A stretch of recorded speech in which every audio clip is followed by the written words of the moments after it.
అందరి ఎదుగుదలలోనే రాష్ట్ర భవిష్యత్తు దేశ భవిష్యత్తు ఆధారపడిందని చెప్పి నమ్మేదని నేను కూడా ఒకని. కాబట్టి మీరు చేసే సేవ కులం కోసం చేస్తున్నట్టు కాదు, మీరు చేసే సేవ రేపటి రాష్ట్ర ఎదుగుదలలో దేశ ఎదుగుదలలో చేస్తున్న కృషిగా మేము భావిస్తాం. కాబట్టి దానికి మా శక్తి వంచన లేకుండా మా పరిధిలో ఉన్నంతలో మీకు సర్వం సపోర్ట్ చేస్తామని చెప్పి మీకు మాటిస్తున్నాం. మా రామోజీ ప్రతి నిత్యం ఒక ఫోన్ చేస్తాడు, ప్రతి నిత్యం ఒక గడ కొనగలుగుతాడు. అంటే మనిషి అల్లుతా అంటాడు. ఈ మనుషుల్ని అల్లేటువంటి ఒక చక్రం లాంటి మనిషి మా రామోజీరావు. మా భీముడు, ఈయన భీముడు అనుకుంటాం మేము, ఆయన తెలియదు మేము ఏం పేరు పెట్టుకున్నాం. మా మల్లికార్జున అక్కడ అంటాడు, అన్నా అంటాడు. నో అనేది ఇంతవరకు ఆయన నోటకెళ్ళి చూడలే నేను.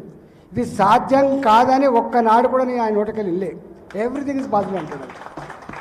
అంటే అంత ప్రొయాక్టివ్గా అంత పాజిటివ్గా ఇవాళ అక్కడ పనిచేసిన నాయకుడు మా నాయకుడు.